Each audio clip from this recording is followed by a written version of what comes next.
All right, you guys, welcome back to the channel once more. Kai Lavelle, thanks for tuning in.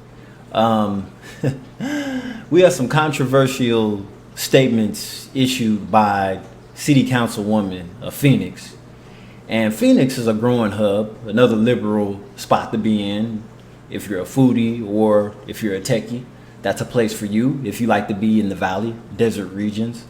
But let's listen in on what she's saying about first home ownership. Let's take a dive. So the stories that we heard 2 weeks ago is the same story I had.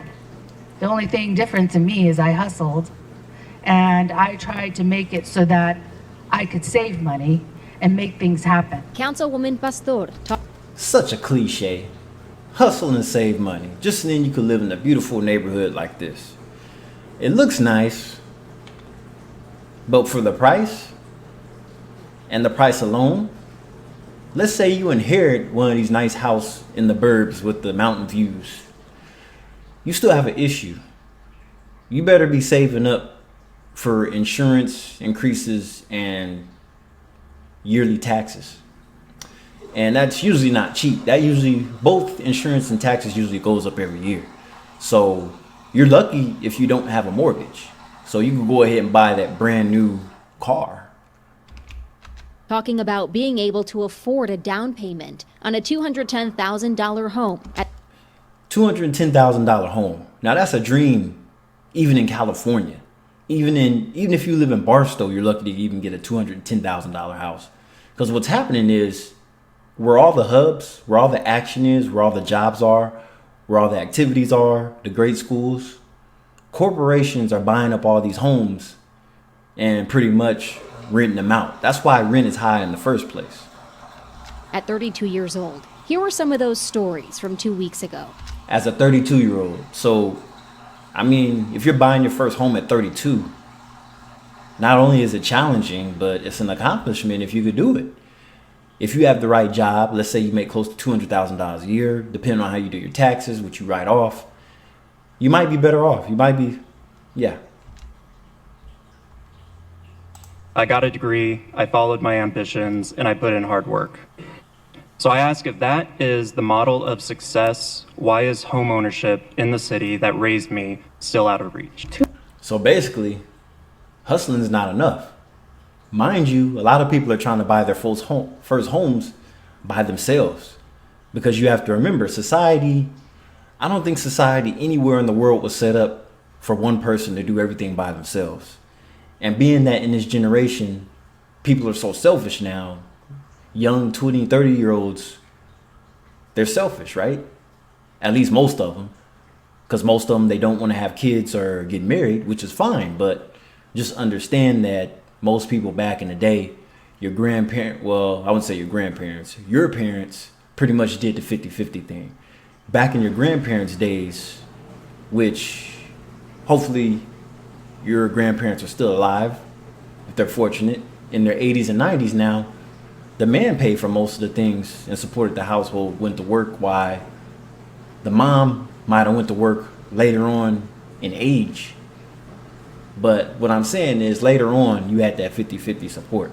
But now, these young women want millionaires and want to do it, either they want to do it all by themselves until they get tired of hustle culture. Then they say they want a millionaire. They want to date a millionaire and move in with a millionaire and just live a soft lifestyle. And a lot of guys can't even support themselves. A lot of guys can't even afford a one-bedroom apartment on their own.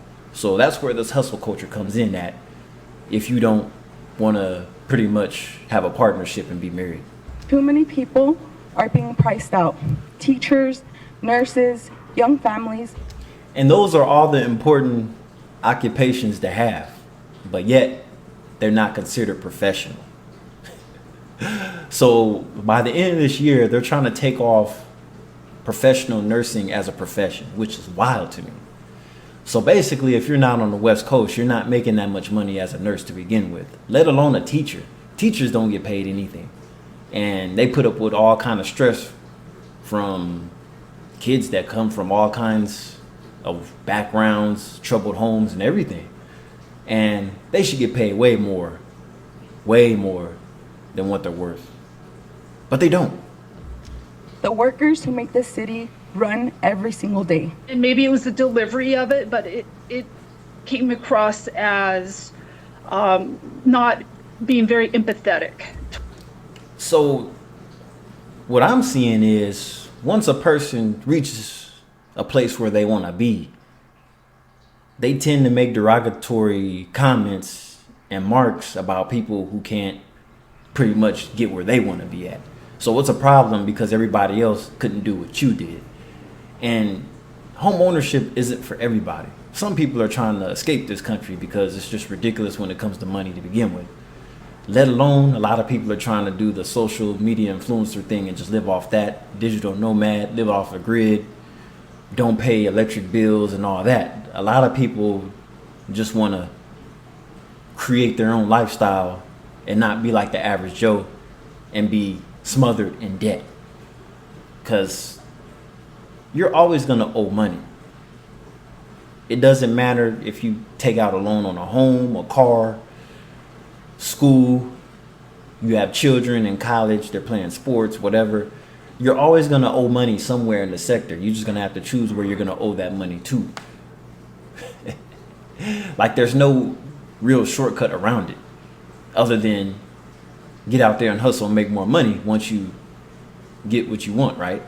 Like what I'm saying, a good example for those of you that do want to start a family and somewhere down the line purchase your first home. Once you get in the home, you're going to have to figure out a way how to pay for all your extra expenses. Some people figure it out as a couple, some people figure it out by themselves, or some people just lay back on government assistance, which is what most people are doing. So government assistance is a big help, especially if you end up later down the line a single parent because your marriage didn't work out, which is most likely going to happen to individuals, right?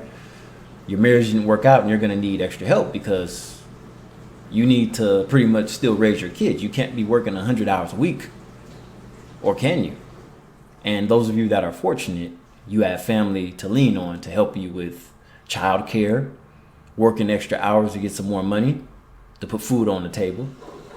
Or like I said, you just kick back and just take a full ride off of government assistance. The only downfall is the government's not going to help you buy a house. They'll help you pay $100 for rent. What I'm saying is they'll pay your $2,000, $3,000 rent while you only have to pay your $200 portion of it. But a lot of you can't even do that because you're too busy out in the streets partying or overseas. Towards those other experiences. Nicole Rodriguez with the nonprofit Urban Phoenix Project says the American dream is different for everyone now. You hear that? Not everybody has the same vision of an American dream. I mean, buying a home used to be standard, depending on your lifestyle. Not everybody wants the extra headache. You think you want to be a homeowner until you become one and you be like, wow, this was all the facade. And then it's like society shames you for not being a homeowner and you're in your late 30s. I'm in my late 30s and I don't own a home, but I have my own apartment, which is okay for now. It's like I know I can get way more bang for my buck outside of California, let alone America to begin with. You know, I could pretty much live like a veteran if I wanted to because I'm single and I don't have any kids. So I pretty much have more leverage. I'll just have to find a way to get some more money to live out my leverage, if that makes sense. So they're telling us not to buy new cars, but they're telling us that we have to buy a house regardless of our financial situation. You see, that's not making sense to me. Okay, the car could be paid off in less than 10 years versus a house. They're now trying to create these 50-year sucker deal mortgages, which is beyond insane to me. So basically, you'll be hustling until, if you're fortunate, live 90 years old. It's not making sense. So you're telling me not to buy a car, but you're telling me to do everything else that is a financial liability at that. Mind you, the car will be cheaper than everything else. The car is going to be cheaper than the education. The car is going to be cheaper than the wife. And the car is going to be cheaper than the children and the college tuition and the house. So the car is your least liability. I mean, there's people with medical issues, life-changing events that can make it almost impossible to own a home. Okay, what are you guys not getting? The biggest burden in America is healthcare because it's a scam.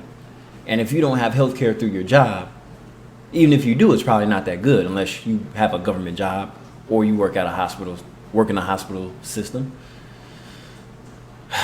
Yeah, you're gonna be paying a lot. Like, I remember when I was on Cover California 10 years ago, the plan itself was like $200-300 a month. I'm sorry, no, the plan was like $180 a month, but the doctor's visits was almost $300 and it doesn't cover nothing. So if I needed medication, I had to pay. Everything was separate. And I'm like, this is a waste of time. It doesn't do anything. It's a scam.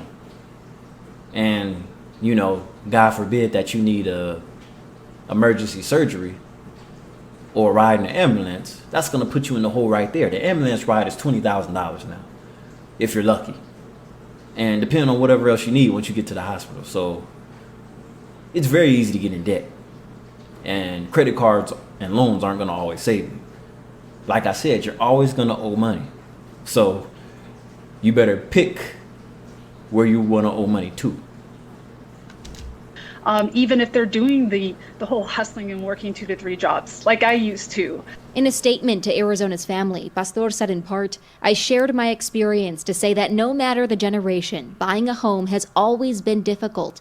And today it is even more difficult for people trying to enter the housing market." Well, let's just say it's even more difficult nowadays, being that there's extra fees for everything, insurance costs. So basically, buying a home was never cheap because even now, if you look at it, the average person only makes between $50,000 to $60,000 a year before taxes. So a small percentage of people make over $100K a year before taxes. So if you rewind the clock back to, like, let's say the 70s or 80s, people still weren't making that much money, even though the homes were less than $100,000. So $20 an hour was a lot of money back then in the 70s and 80s if you were lucky to get that, because everything was way cheaper. Gas was like, what, 50 cents a gallon. Like I said, people aren't looking at the food cost and everything else. And I'm not talking about eating out at crappy fast food restaurants. It's like nobody's taking everything else in consideration. They're just looking at the mortgage note. Sooner or later, you're going to need a new car. Everybody can't go out and buy 10, 15-year-old cars, especially if most of them are lemons to begin with. If you're going to buy a used car, it's best to buy something that's within the warranty. Middle housing does not guarantee affordability, and it should not be treated as the solution to Phoenix's housing crisis. My focus remains on increasing access to affordable housing while protecting the history that defines our city. Yeah, I mean, Phoenix isn't a bad city. I've been there. It's nice, most of it's clean, but once you get outside the nicer areas, there's a lot of drugs and everything. And it's like, who would want to live out in the valley, let alone the desert? Some people like the heat. Some people like the culture. Some people like looking at cactuses in their backyard. It is what it is, right? You pretty much pick your poison and how much you're going to pay for it. So if California is too expensive for you, it's the same difference all around the United States. You get it? Because I do. See you in the next video.